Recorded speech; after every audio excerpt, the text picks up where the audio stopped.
ज़ीरोधा में step up SIP अगर आप करना चाहते हो तो कैसे करते हैं, स्टेप बाय स्टेप मैं आपको रियल टाइम एग्जांपल देने वाला हूं। साथ ही साथ अगर आपने पहले से कोई एसआईपी शुरू करके रखी है, उसमें भी अगर आपको स्टेप अप एसआईपी करनी है तो वो भी आप कर सकते हो। दोनों ही केसेस में आपको इन डिटेल समझाऊंगा और क्या कोई एक्स्ट्रा चार्ज आपसे लिया जाता है अगर आप स्टेप अप एसआईपी करना चाहते हो, तो ऐसे सारे डाउट्स को भी मैं क्लियर करूंगा। तो चलिए शुरू करते हैं। सबसे पहले मैंने लॉगिन कर लिया है ज़ीरोधा कॉइन में। लॉगिन करने के बाद आपको होम का पेज दिखाई देता है। आपको सबसे पहले आ जाना है आपके इन्वेस्टमेंट्स वाले सेक्शन पर। यहां पर आने के बाद आपको सारी एग्जिस्टिंग एसआईपीज दिखती है।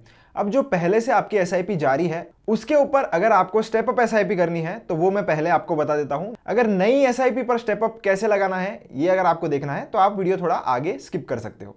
तो सबसे पहले मैं इसके ऊपर क्लिक करूंगा। क्लिक करने के बाद आपको मॉडिफाई पर आ जाना है।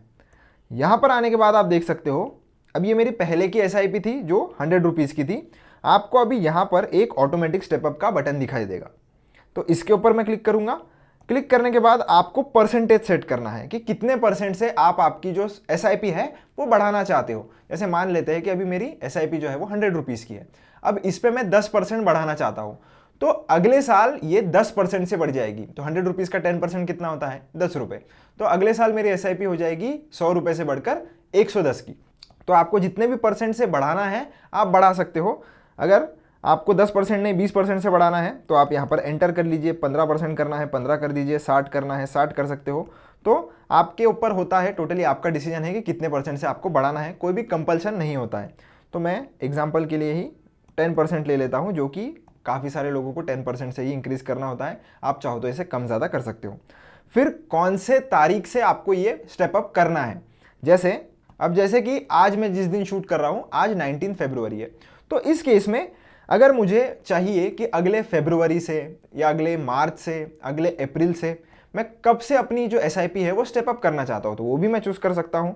ये जो मंथ है इसके ऊपर मैं क्लिक करूँगा। क्लिक करने के बाद जैसे हम देख लेते हैं कि मार्च पर क्लिक करेंगे और डेट भी आप आपकी मनपसंद यहाँ पर चूज़ कर सकते हो। जैसे 13 में कर लेता हूँ।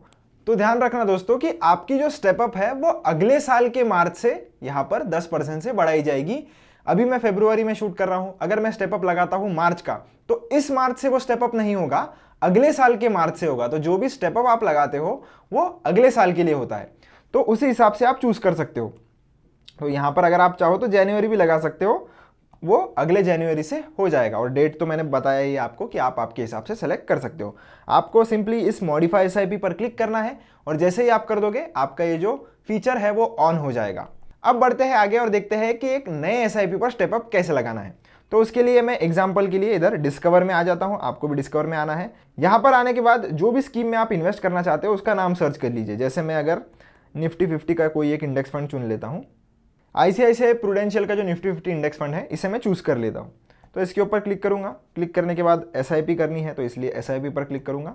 ये मेरी तरफ से कोई भी रेकमेंडेशन नहीं है दोस्तों, मैं सिर्फ आपको एग्जांपल दे रहा हूँ। तो यहाँ पर आप देख सकते हो जैसे ही आप नीचे स्क्रॉल करोगे तो आपको ऑटोमेटिक स्टेपअप का फीचर मिल जाता है। तो बाकी की चीज़ें तो आपको पता ही है एसआईपी कैसे लगाते हैं। एसआईपी अगर आपको नहीं लगाने आती है तो आपको मेरे चैनल पे वीडियो मिल जाएगा कि एसआईपी कैसे शुरू करना है और कौन सी बातों का आपको ध्यान रखना है अगर आप एसआईपी शुरू करना चाहते हो।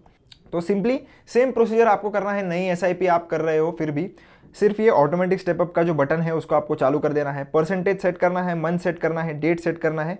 क्रिएट एसआईपी पर आप जैसे ही क्लिक करोगे आपको जो इनिशियल इन्वेस्टमेंट है उसका पेमेंट कंप्लीट करना होता है, आपकी स्टेप अप एसआईपी शुरू हो जाएगी। अब दोस्तों ये तो हो गया कि स्टेप अप एसआईपी कैसे करते हैं। अब मैं आपको बोनस में ये बता देता हूं कि स्टेप अप करने के फायदे क्या है। दोस्तों जैसे जैसे आपकी सैलरी बढ़ती है आप वैसे आपके खर्चे भी बढ़ाते हो, पर क्या आप आपके इन्वेस्टमेंट्स भी वैसे ही बढ़ाते हो? नहीं, काफ़ी सारे लोग सिर्फ खर्चे बढ़ाते हैं और इन्वेस्टमेंट को उतना ही छोड़ देते हैं। फिर अगर आप इन्वेस्टमेंट नहीं बढ़ाओगे तो आपको रिटर्न्स ज़्यादा कैसे मिलेंगे?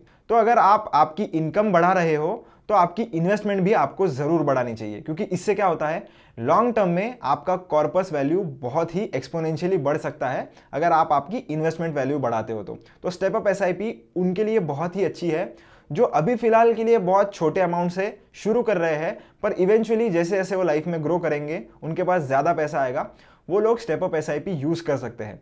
इससे क्या होगा कि अगर आपने भले ही अभी कम अमाउंट से भी शुरू किया हो, पर बाद में जैसे जैसे समय बीतेगा आपका अमाउंट जो है वो ग्रेजुअली इंक्रीज होगा और फिर जब लॉन्ग टर्म में मतलब 10-20 साल के बाद जब आपका कॉर्पस बनेगा तो वो एक अच्छा सब्सटेंशियल अमाउंट का बनेगा और आपको अच्छे खासे रिटर्न्स मिलेंगे। तो आशा करता हूं दोस्तों आपको स्टेप अप एसआईपी कैसे करनी है जीरोधा में समझ में आया होगा। अगर आपको वीडियो पसंद आया हो तो चैनल को लाइक शेयर सब्सक्राइब जरूर से कर देना। कोई डाउट आता है तो कमेंट सेक्शन में आप पूछ सकते हो। मिलता हूं नेक्स्ट वीडियो में। Till then keep learning keep earning.